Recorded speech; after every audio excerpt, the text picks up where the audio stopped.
Hey everyone, welcome to the 12 Response Show. This week our guest is Major Todd Patalano from the Cranston Police Department. Welcome to the show. Thank you. So tell us a little bit about your experience in law enforcement. What's your background? So 30 years, Cranston Police Department, rose through the ranks, second in command of the Cranston Police Department. We oversee all operations, and ironically, I'm also a state senator as well in Cranston. So you do a little bit of both. We do. We wear two hats.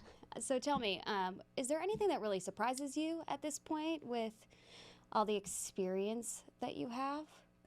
No, I mean, every day's a new challenge, and you see new things every day, which, you know, it's very surprising to see what people will go through and criminals will do, what lengths they'll take.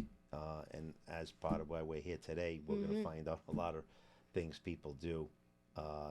The way the profession has changed with technology and how people can scam people and so forth. And what type of scams are you guys seeing? Has artificial intelligence been a big problem in the last year or so? Artificial intelligence is definitely something that's at the forefront right now, and everybody's still trying to understand because there's so many ways people can extract your information on social media. And in the AI world, they can pretend they're you. They can get all your information. So it's important because they become more professionalized and more personalized, these AI scams.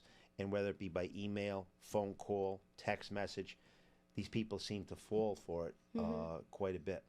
What kind of stories are you hearing from community members that are coming into the police department? They may be out some sort of money because of a bad actor. Yeah, so right now is tax season, right? So they're going to be getting their generic IRS is looking for you. You owe a certain amount of money, whether it come through a text message that you have to respond to, and then you contact one of these bad actors, or you get your information from one of your social media accounts and then contact you. So there's email, phone calls, there's text messages. Text messages has been the most prevalent way they're doing it now, and you think that you owe the IRS money, and they want you to react quickly. So it's important that when you get one of these messages, you digest that information and you don't react. And how much money are we talking? Are people out when they're coming in? They're like, I've been ripped off. I think I sent a false text message, or I got a text message and I sent out some money.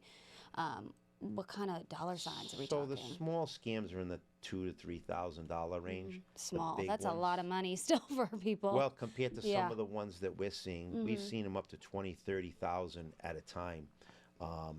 And it's heartbreaking to see some of these people lose that type of money so quickly to some of these bad actors impersonating a financial institution or an event that took place that they're calling them.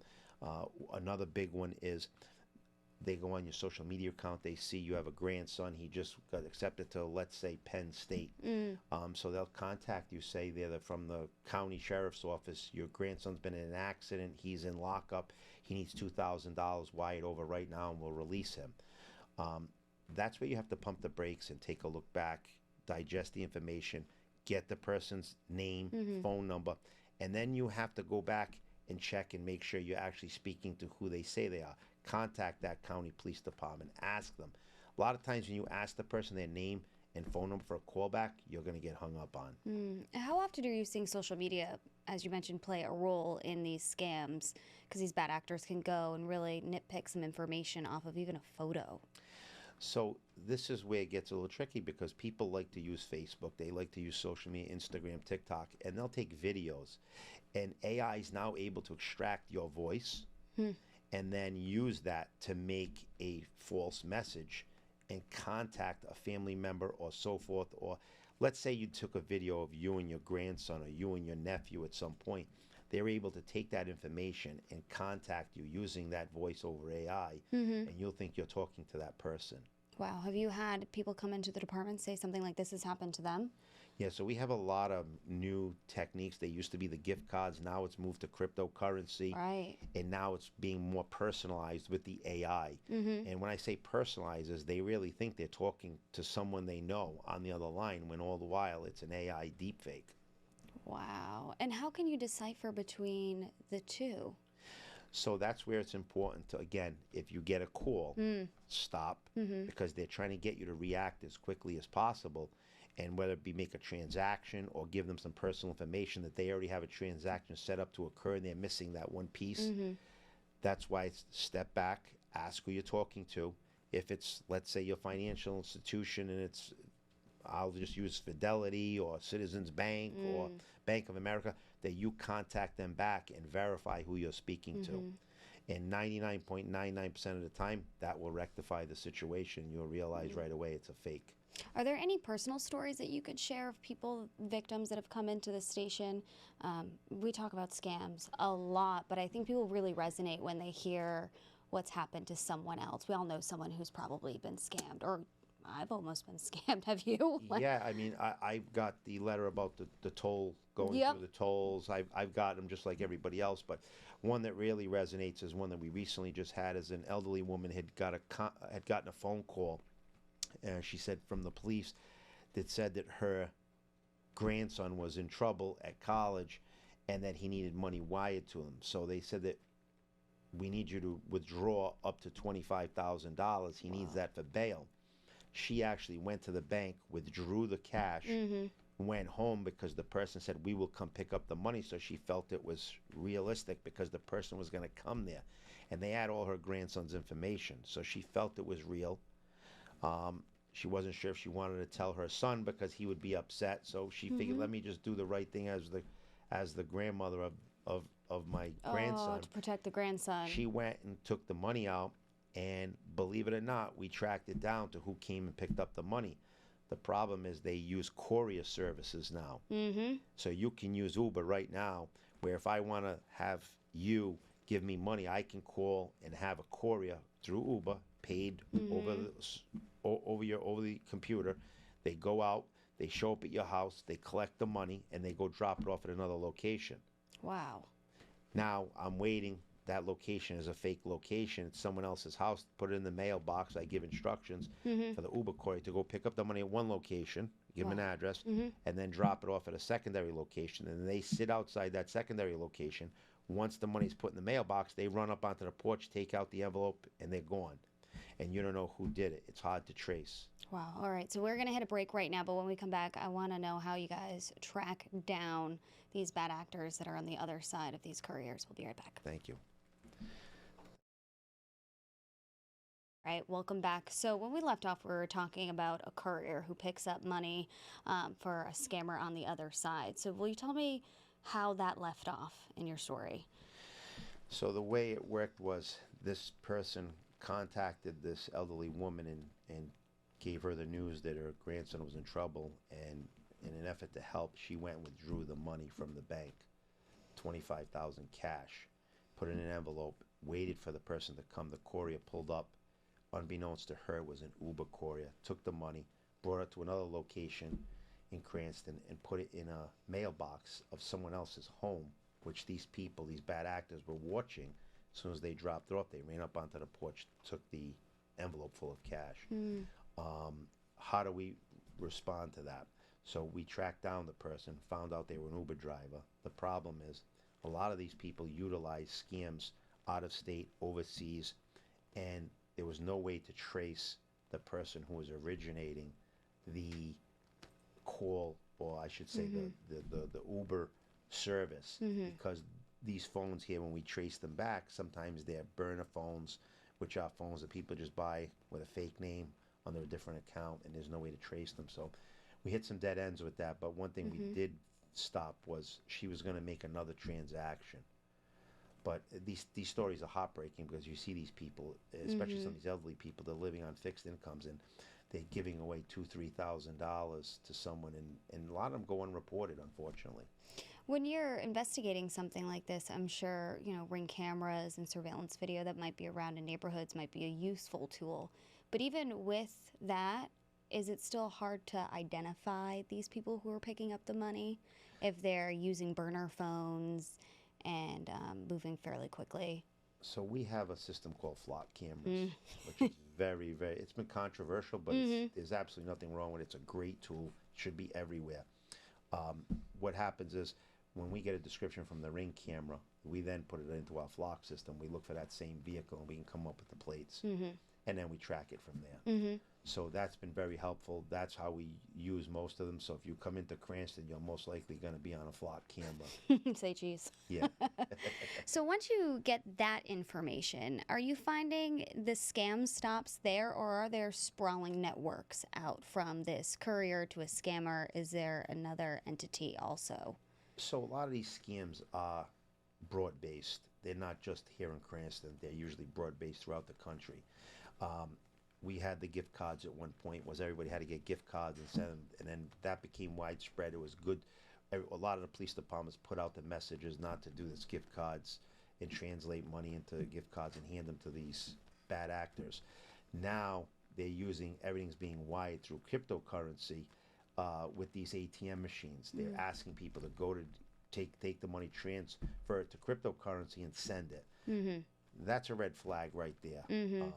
So we would certainly warn against it. We put out a lot of messages on social media. The problem is they don't always get they prey on the elderly population who are not really computer savvy and don't really understand the tactics that these people will use to steal their money. And once your money is converted into a digital coin, how can you trace it? It's practically gone. It's usually transmitted overseas, which is what we were seeing. Now it's even transmitted through these pass-through servers and so forth, such as where the phone calls are being made. They spoof the calls. It's very hard with technology today being so secure to find this information out. It's subpoenas, search warrants, and there's a lot of legwork in when you have to follow up on just one of these cases. When we have probably about 60 to 70 of them that are open right now. Wow. And how do you manage such a large caseload on finding these bad actors? It almost sounds impossible, nearly impossible. We're fortunate with a big police department, a city our size, that we've dedicated a detective that he follows up on just all of these scams, these larcenies, from computer scams to bank fraud, and he is very well in tune. He's our expert, and he's become very vigilant in these cases, and he'll know right away when we give him the telltale signs of what's happening. In our police department, a patrol officer comes out, takes the initial report, and forwards it to the detective who follows it up. And he's been successful in a lot of cases in stopping further transactions from occurring. What are the steps in an investigation like that? Is there something that, if someone thinks that they've been scammed, is there any information or documents that they should try to have before they come to the police department that might be helpful for detectives to have right away? Yeah, so a lot of times we're, like I said, a full-service policeman. We'll go right to your house, and the initial officer will ask you, do you have a phone number? Do you have your caller ID? Do you know where the calls originate from? Do you know if a vehicle came? A lot of times they will send one of these couriers to pick it up. Unfortunately, it's a courier, not the person committing the crime. So once that occurs, we take all that information and we compare it to others that have been reported, and you'll see all the similarities. And the method of operation is all similar. So as much as we'd like to solve these, do a lot more in solving these, they're very difficult to do that because there's so much legwork. And again, just because a phone number came from a certain location, you have to identify who actually made that call, whose phone it was, the number that was spoofed. Spoofing is when they take your phone number and they put someone else's in your caller ID. It shows up as, I could put Eyewitness 12 as the number to show up. And think, hi, I'm Sarah Grinelli. I could take your voice off one of your podcasts. And I could use Or yours. the number or mine. Yeah. Mine, no doubt. I won't give anyone any They ideas. used my name at one point for an unemployment scam. So we've all been at one point. That's why it's important to have your information as private as possible. And it's very difficult today, though, because everything's technologically, everything's by technology. You're using your computer, your online banking. There's no more hard, checks anymore. Everything's changed around. All right, when we come back, I want to talk about your red flags that people should watch out for scams. We'll be right back. Thank you. All right, welcome back. Major Patalano, when people are coming into the station, what are some typical red flags that now you know as one of the experts with scams that people should be looking out for? So obviously, if they want you to drop money off somewhere, wire it, or provide personal information, those are 3 red flags. No bank is going to call you, no financial institution is going to call you and ask you your personal information over the phone and ask you for your social security number, your date of birth. Those are usually pieces of information that the bad actors are looking to gather because they have all the other pieces. They're missing that one piece. So you don't ever give any of your personal information over the phone, and you verify by calling back. Another area where we would say a red flag is when they say that they're going to come by and pick up the money or wire money. No police department or government agency, including IRS, is going to have you wire money directly to them. You're going to get a notice. You're going to be able to call somebody back. So that's why we keep emphasizing get their name, phone number, and then you verify by calling back. So you have to pump the brakes for a second. Are there any newer scams that you're seeing that's coming on your radar, or is just AI really what is the driving force right now? AI, like we said, they're able to get so personal with intimate knowledge of you, and then take that information from various accounts and make it into such a real professional and personalized message that people are being fooled.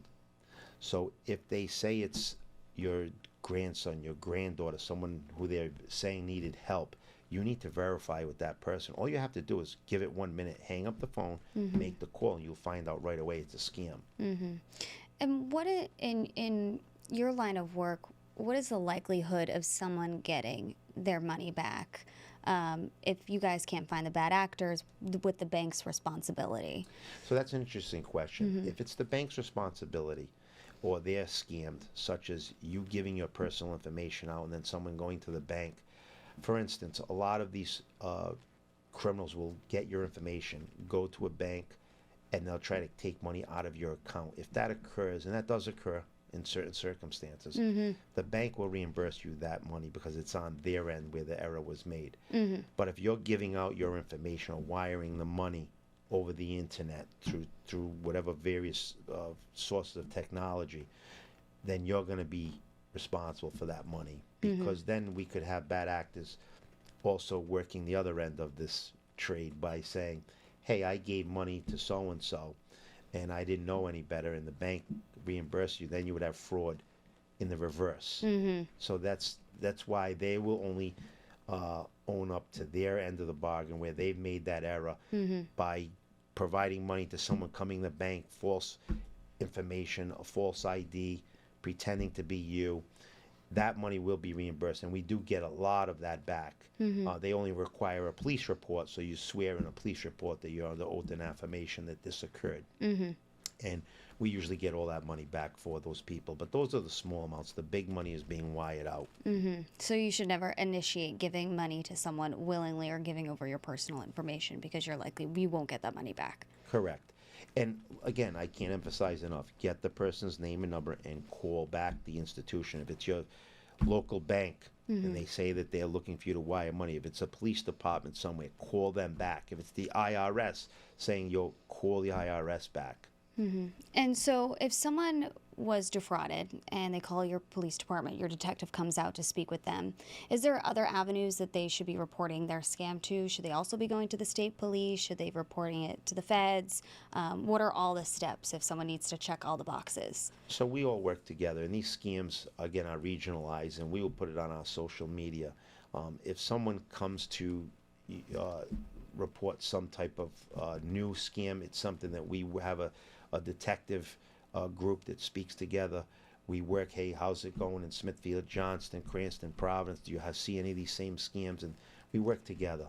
And how is it working with other departments? Are you able to kind of track down some similar trends that you're seeing throughout each community that way? Yes, usually when we have a scam, we're not the first one to have it. It's usually happened somewhere else. So yeah, that's, again, technology is also our benefit because we have a detective network that they all speak together. We have crime analysts that send out messages to each police department with a weekly bulletin of the crimes we're seeing, any new trends, and who might be wanted for certain crimes, such as these scams. Has these scams made it a challenge for your job? You're already doing so many other things. Now I feel like this is another layer that you've been dealing with. So we've had to adapt to these types of changes, and we've worked very closely with, again, you have to get subpoenas, so you you have to get search warrants. So we have to become partners of, whether it be Facebook, whether it be Instagram, Verizon, AT&T, to extract this information to further our investigation, because without that information, we're basically dead-ended. So we have about 30 seconds left. What should people walk away with from this conversation? What do you want them to know? Whenever you get a call from anybody asking for money or your personal information, just stop. Give yourself a minute, because they want you to react. They want you to work quickly and make these decisions that'll ultimately affect you financially. So we ask you to take that information, get their name, whatever institution, their phone number, and then you do your own background. There's no need to rush it. And you will verify, and you'll save yourself a lot of money. Always take a little breath. Yes, that's all it takes. Thank you so much for being here. Thank you. Appreciate it.